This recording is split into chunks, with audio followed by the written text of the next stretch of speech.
Good morning student. अभी तक हमने राशियों की तुलना में अनुपात और प्रतिशत के बारे में अध्ययन कर लिया। आज की क्लास में हम प्रश्नावली 8.1 से संबंधित कुछ महत्वपूर्ण प्रश्नों को हल करेंगे। तो चलिए शुरू करते हैं। आज का हमारा पहला प्रश्न है, निम्न का अनुपात ज्ञात कीजिए। उसमें हमारा पहला है 5 मीटर का 10 किलोमीटर से। तो लास्ट क्लास में हमने सीखा था अनुपात ज्ञात करने के लिए इकाइयों का समान होना आवश्यक है। तो यहाँ यदि हम देखें तो यहाँ हम देखते हैं कि यहाँ तो मीटर है, जबकि यहाँ हमारे पास क्या है, किलोमीटर। तो अनुपात हम आसानी से निकाल नहीं सकते। तो सबसे पहले हम इसको इकाइयों को समान करेंगे। तो यहाँ मीटर है, यहाँ किलोमीटर है, तो जो बड़ी इकाई होती है हमेशा उसको बदलिए। तो मीटर और किलोमीटर में किलोमीटर बड़ा होता है। 1 किलोमीटर में 1000 मीटर, तो 10 किलोमीटर में 10,000 मीटर हो जाएंगे। तो यहाँ हम लिखेंगे 5000 मीटर अनुपात 10,000 मीटर। कहाँ से आया? क्योंकि 1 किलोमीटर इक्वल टू 1000 मीटर। अब देखिए इकाइयाँ समान हो गई, तो यही हमारा अनुपात हो जाएगा 5 अनुपात 10,000। और इसको यदि हम 5 के पहाड़े से काट ले, 5 के पहाड़े में यह एक बार, 10 आएगा 2 बार, और पीछे ये 3 जीरो बच गए, 3 जीरो आ जाएंगे। तो इसका अनुपात हमारा हो जाएगा 1 अनुपात 2000। इसी तरह दूसरा देखें, 50 पैसे का 5 रुपए से। दूसरा है 50 पैसे का 5 रुपए से। यहां यदि हम देखें तो वही 50 पैसे अनुपात में आ जाएगा 5 रुपए। फिर हम देखें इधर पैसे है और जबकि यहाँ पर हमारे पास इकाई के रूप में रुपए है, तो दोनों इकाई असमान है। तो इकाई को समान करते हैं। तो पैसे और रुपए में बड़ा कौन है? रुपए बड़े होते हैं। 1 रुपए में 100 पैसे, तो 5 रुपए में 500 पैसे। तो इस तरह इसको हम पैसे में बदल देंगे। तो यहाँ हो जाएगा 500 पैसे अनुपात 50 पैसे अनुपात 500 पैसे। 500 कहाँ से आएगा? क्योंकि 1 रुपए में 100 पैसे होते हैं। अब इसको सरल कर लेते हैं। तो 50 अनुपात 500, 1 जीरो से 1 जीरो कट जाएगा। 5 और 50, 5 के पहाड़े में 5 आता है 1 बार और 50 आता है 10 बार। तो यही हमारा आंसर हो जाएगा। अर्थात पहले का आंसर हो जाएगा 1 अनुपात 2000 और दूसरे का आंसर हो जाएगा 1 अनुपात 10। बढ़ते हैं हम अपने अगले सवाल की तरफ।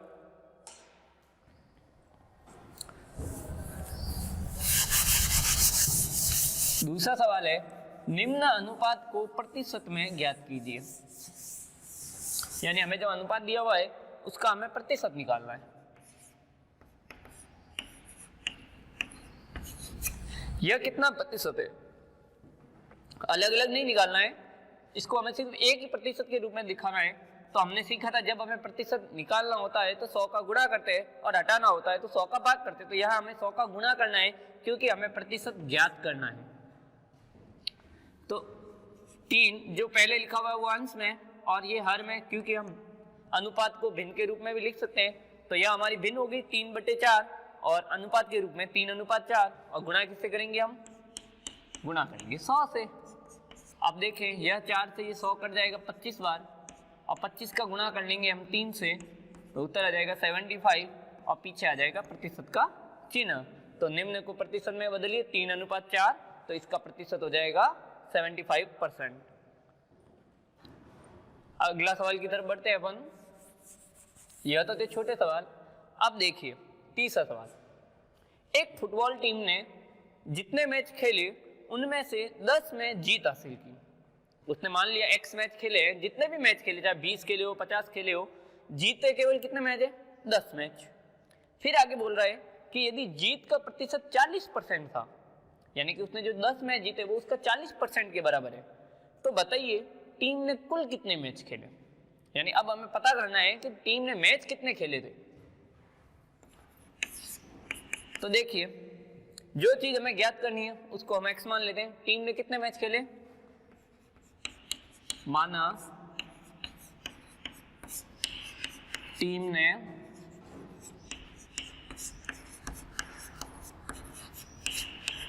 कुल मैच खेले बराबर x, कुल x मैच खेले। अब उसने जीत हासिल की 10 में। 10 क्या है? 40%। किसका 40% है?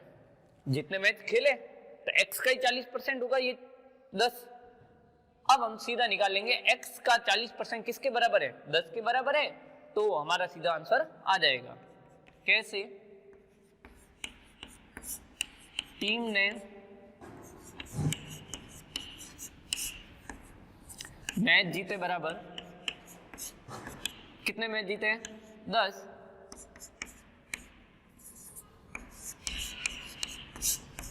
टीम का जीत प्रतिशत, टीम का जीत प्रतिशत कितना है? 40 है। यह हमें सवाल में दिया हुआ है कि टीम का जो जीत परसेंट है वो 40 है। अब इसे हम प्रश्नानुसार करके सीधा आंसर निकाल सकते हैं। कैसे? यह जो 40% है किसका होगा? खेले गए मैच का। तो हमने खेले कितने मैच है? x, तो x का 40% कितना है? 10। तो बराबर में हम 10 रखेंगे और हमारा आंसर आ जाएगा। कैसे? x का 40% बराबर 10, क्योंकि जो उसने मैच जीते हैं 10 वो कुल जीत का 40% है, कुल गेम का। तो अब देखिए x गुना परसेंट हटाने के लिए हम 100 का भाग कर देंगे और बराबर में 10। यहाँ 1 0 से 1 0 कट जाएगा, तो और इसको यदि हम 2 के पहाड़े से काट लें तो यहाँ आ जाएगा 2 और यहाँ आ जाएंगे 5। अब थोड़ा सा सरल कर लें तो x का 2 से गुणा, 2x और बट्टे में 5 है और बराबर 10। अब पक्षांतर विधि से हम इसको हल करेंगे तो यह जो 5 भाग में है यह बदल जाएगा गुणा में, और ये जो 2 गुणा में है वह बदल जाएगा भाग में। कैसे? तो 2x बराबर 5 गुणा 10, तो 2x बराबर 50। 2x की वैल्यू कितनी आ गई? 50। तो x की वैल्यू क्या आ जाएगी? 50 भाग 2, क्योंकि यह 2 गुणा में है, इधर जाएगा तो भाग में। तो x की वैल्यू हमारे पास आ जाएगी 25। x की वैल्यू कितनी आ गई? 25 यानी 25। और x हमने किसको माना था? तो हम शुरू में देखे कि माना टीम ने कुल मैच खेले बराबर x, तो हमने x माना था कुल खेले गए मैच को, और हमें ज्ञात भी क्या करना था कि टीम ने कितने मैच खेले। तो हम बता सकते हैं कि टीम ने कितने मैच खेले थे? टीम ने मैच खेले हैं 25। अतः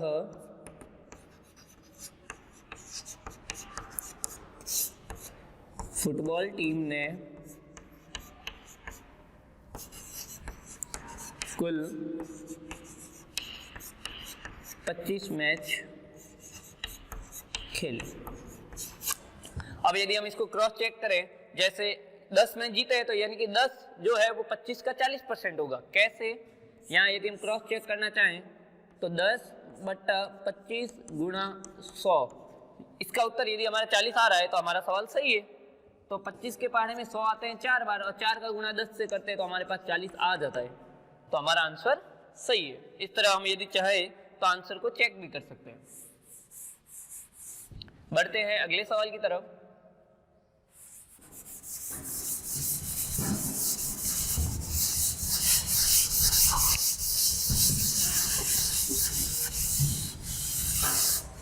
सवाल नंबर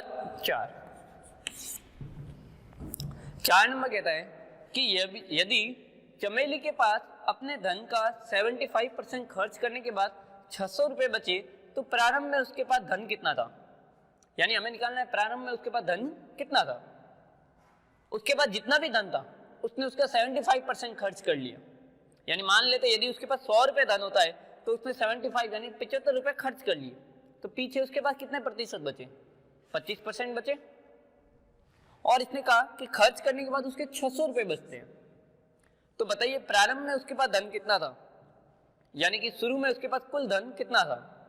तो यहां यदि हम देखें तो यह जो 600 रुपए है ये कितने प्रतिशत के बराबर है? 75% के बराबर। तो हम देखें नहीं, 75 तो उसने खर्च किया है, कुल परसेंट होता है 100। यदि उसने 75% खर्च कर लिया तो पीछे कितना परसेंट रहा? 25%। अर्थात यह जो 600 रुपए है ये कितने परसेंट के बराबर है? 25% के बराबर। यह सेम सवाल इसके जैसा है, यहाँ था जो 10 था वो 40% के बराबर था, यहाँ 600 है वो 25% के बराबर है। फिर पक्षांतरण करके अपन पूरा हल निकाल लेंगे। तो अब हमें क्या ज्ञात करना है? प्रारंभ में कितना धन था, तो वही मान लेते हैं। माना प्रारंभ में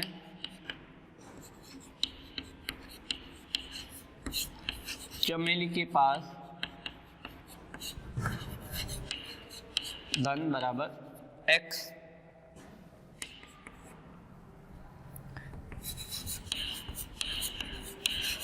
चमेली ने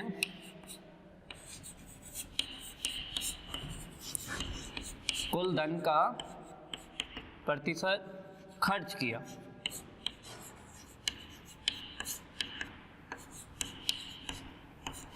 यह हमें दिया है कि उसने अपने धन का 75% खर्च कर लिया। तो चमेली के पास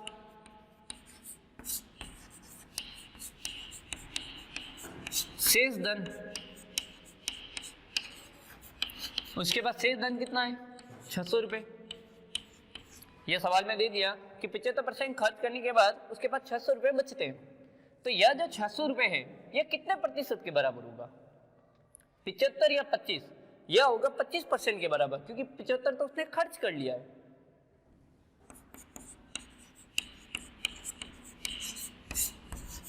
चमेली के पास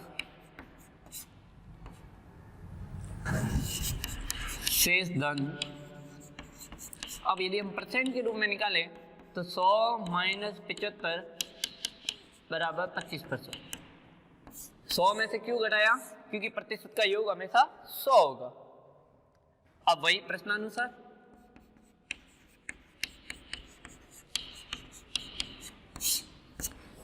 तो ये जो 600 रुपए 25% है किसका है? कुल धन का ही है। तो कुल धन को हमने क्या माना था? x। तो x का 25% होगा, वह होगा 600 के बराबर। अब पक्षांतरण करें तो x का 25% और परसेंट आने के लिए हम 100 का भाग करते हैं क्योंकि हटाना है, बराबर 600। यहाँ यदि हम देखें 25 और 100, 25 के पार्ट से कट जाएंगे एक बार और यह कटेगा 4 बार। x का 1 से गुना x और बट्टे में है 4 बराबर 600। अब पक्षांतर विधि अपनाते हैं। यहाँ यदि हम देखें 4 है भाग में तो भाग बदल जाता है गुणा में। तो यहाँ हमारे पास x की वैल्यू आ जाएगी, x की वैल्यू हो जाएगी 600 गुणा 4। तो हमारे पास x की वैल्यू आ जाएगी 2400 रुपये। तो x की वैल्यू क्या हो जाएगी? 2400 रुपये। तो लास्ट लाइन लिख लेंगे, अतः चमेली के पास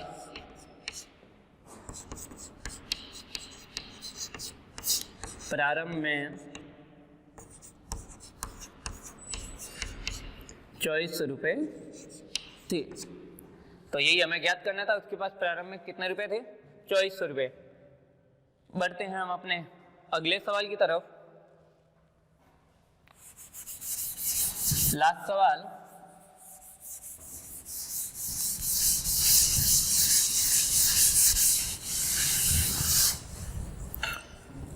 लास्ट है 5वां।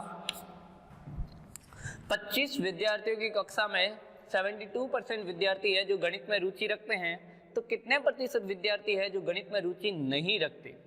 अब हमें प्रतिशत में ही ज्ञात करना है और हम चाहें तो संख्या में भी ज्ञात कर सकते हैं। हम दोनों ही चीज ज्ञात कर लेते हैं। प्रतिशत में ज्ञात करना तो बहुत ही सिंपल है। कुल 72% है जो रुचि रखते हैं गणित में, तो जो नहीं रखते हैं वो क्या होगा? 100 में से घटा देंगे, सीधा परसेंट आ जाएगा। और विद्यार्थी की संख्या निकालनी तो हम विद्यार्थी की संख्या भी निकाल सकते हैं। कैसे?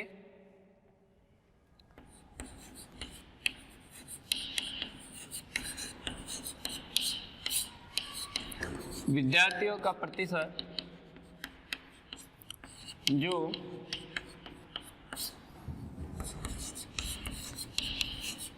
गणित विषय में रुचि रखते हैं बराबर 72%। दो तरीके से हम निकाल सकते हैं, पहले हम निकालते हैं आसान तरीके से सिंपल, फिर हम एक दूसरा तरीका देखते हैं। तो दूसरा, विद्यार्थी जो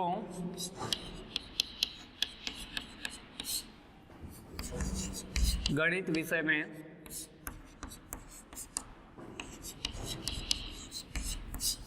रुचि नहीं रखते, तो उसका आंसर हो जाएगा 100 माइनस 72 बराबर 28%। यह तो हो गया प्रतिशत के रूप में। यदि संख्या के रूप में ज्ञात करें तो ये जो 28% होगा किसका होगा? कुल विद्यार्थी का। तो कुल विद्यार्थी है 25, इसलिए यदि हम विद्यार्थियों की संख्या निकालें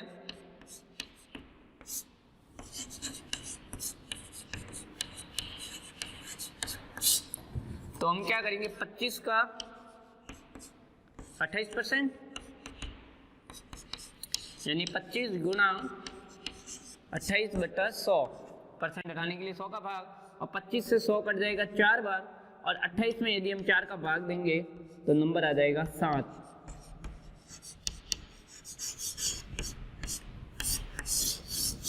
एक तरीका तो ये जिसकी सहायता से हम परसेंट भी निकाल सकेंगे और विद्यार्थियों की संख्या भी, अर्थात 25 विद्यार्थियों में से 7 विद्यार्थी ऐसे हैं जो गणित में रुचि नहीं रखते, बाकी वाले गणित में रुचि रखते। एक तरीका तो यह। दूसरा, यदि हम एक और तरीके की बात करें, इस तरीके से भी निकाल सकते हैं। एक तरीका और है, उससे भी हम निकाल सकते हैं। जैसे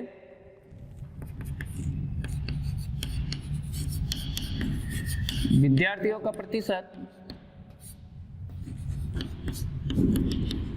जो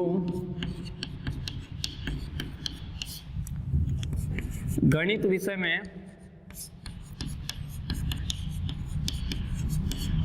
रुचि रखते हैं, कितना प्रतिशत है? 72% है। यदि विद्यार्थियों की संख्या की बात करें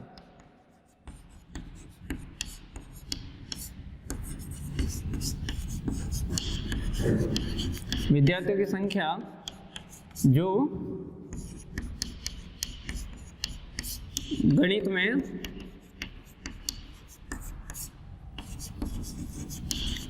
रुचि रखते हैं, तो विद्यार्थियों की संख्या क्या हो जाएगी?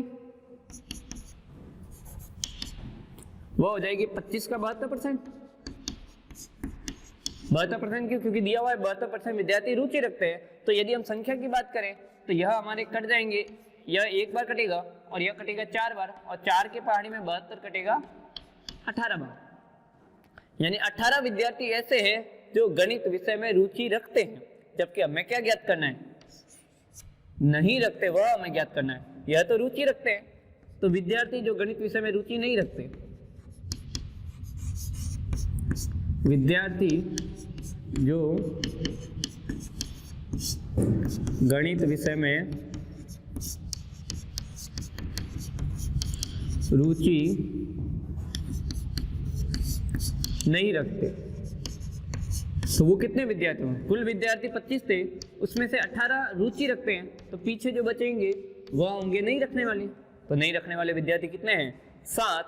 और अब यदि हम प्रतिशत में ज्ञात करें तो 7/25 और गुणा, यदि हमें परसेंट निकालना है तो 100 से गुणा करेंगे, और 100 के पहाड़ी से ये 25 कट जाएगा 4 बार, और 4 का गुणा 7 से करेंगे तो हमारे पास आंसर आ जाएगा 28%। तो यह आंसर हमारा पहले भी यही आ रहा था 28%, और विद्यार्थियों की संख्या 7, इस बार भी यही आ रहा है। बस करने के दो अलग अलग तरीके हैं, हम चाहे उस विधि से करें चाहे इस विधि से करें, आंसर दोनों में सेम आएगा। तो आज की क्लास में हमने प्रश्नावली 8.1 से संबंधित कुछ महत्वपूर्ण प्रश्नों को हल किया। नेक्स्ट क्लास में हम इसके आगे बढ़ते हुए क्रय मूल्य, विक्रय मूल्य यानी कि लाभ हानि से संबंधित कुछ महत्वपूर्ण परिभाषाओं और सूत्रों का अध्ययन करेंगे। धन्यवाद।